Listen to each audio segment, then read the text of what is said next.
Hey y'all, Iric Sky here, and I'm back to answer another question, and that's, you're planning on purchasing a Tudor, and you're torn between the Tudor Black Bay 58 or the Tudor Chrono, and which one should you purchase and why? So within this video, I'm going to give you my honest opinions. Again, subscribe, ring that bell icon, and check out all of my timepieces for tomorrow videos.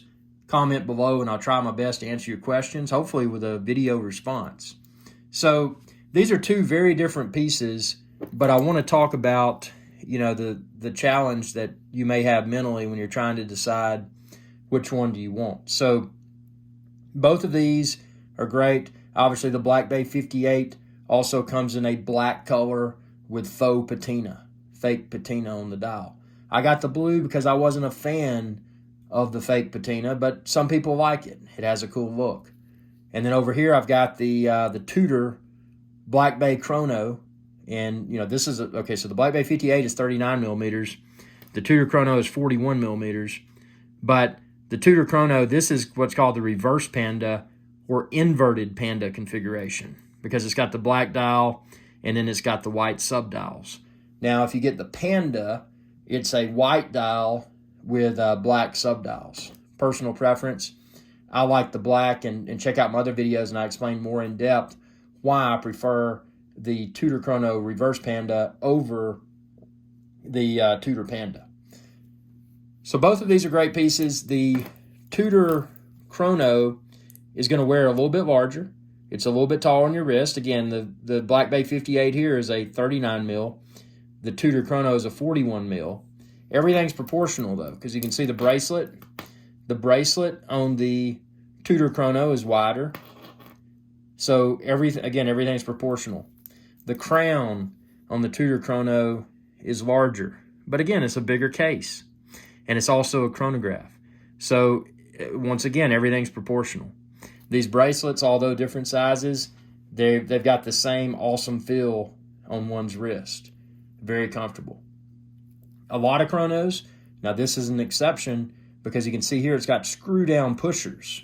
So I keep them screwed down, but if you want to engage the chronograph complication, you unscrew that and then you can push, you can stop and start, and this little hand will start moving and that'll start ticking up, and so it's kind of cool if you want to time stuff.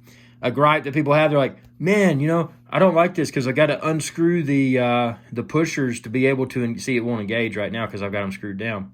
But they're like, I'm going to miss timing stuff. This is more, if you're going to be timing stuff and you're not in the water, you definitely just, unscrew them, have it ready to go. There's a simple fix for that. But, I like the screw down pushers as well as the screw down crown, and the reason being is that it gives this piece a stated 600-foot, 200-meter, 660 feet water resistance. So that's significant. That's a significant depth rating for a chronograph. And that's actually the same depth rating that the Tudor Black Bay 58, which is just, no date, just a very simple design with a screw-down crown. These both have the same stated water resistance. Obviously, with the Tudor Chrono, if you forgot to screw these crowns down, or these pushers down, and you submerged it in the water, it would probably leak. So keep that in mind. So when I'm not using it, I always keep them screwed down. And, I've got better peace of mind that I can swim with it, take a bath with it or whatever, and not have to worry about water. The one thing that, if you're torn between these two, again, completely different styles. And probably what you'll find is that, once you get one, you're probably going to want the other. So, okay, well, I got a chronograph. Now I just want a no-date, just a clean, symmetrical, no-date dive watch. You'll probably end up getting, either the Black Bay 58 blue, or maybe you like the look of the faux patina version. It's personal preference. Personally, if I was torn between these two, I would go with the Tudor Chrono first, just because it's probably a little bit harder to source than the Tudor Black Bay 58, although both are extremely popular, and they're both in extreme high demand. So with that being said, try them on if you can find them. Try them on and find the one that fits your wrist the best. For something very small, very slim, the Tudor Black Bay 58 is going to win. For something that's more, that's got more complications, obviously the Tudor Chrono has a date. The Tudor Chrono has a chronograph, which is a stopwatch, not to be confused with a chronometer. Both of these are certified chronometers, the officially certified chronometer. That just means they've been certified by the COSC, and they meet or exceed specified timing requirements. So, both of these keep very good time. Obviously, an automatic watch is never going to be as accurate as your smartphone or your, digital battery-powered whatever watch. So, this is all about the engineering. But both of these are great-looking pieces. I think both of these are definitely positioned to be future classics. Tudor there for a while, they were kind of lost, man. They didn't know what they were doing, and then they came out with the Black Bay line, and they're like, oh man, we can create appealing and popular watches again, and boom, they've created the Black Bay line, which is great. I prefer the Black Bay 58 because I think the case proportions are better, and they created the Tudor Chrono line, which this most recently release, I think this came out in 2020, but the reverse Panda that I have with the black dial, or the Panda with the white dial and the black subdials, both of them are incredible. And the most current release, which I have here, at the time of filming this video, the case height is great. It's not it's not as thick as the original Tudor Chrono. And also, again, the Panda and reverse Panda coloration is awesome. And then they also use red on the chronograph's hand, as well as red right there for the depth rating. And if you're familiar with Rolex, when they use red, it's always something that's significant in the eyes of collectors. So I don't know why, but it's just something that that collectors seem to like. So the fact that it uses red is really cool. This is a more visually interesting piece, in my opinion. And since it does have the screw-down pushers, even though it's a chronograph, and that's rare, most chronographs are not meant to be dive watches. This one has screw-down pushers, so you can swim with it, which is awesome. And if I get down to 600 feet or 660 feet, man, I got a problem.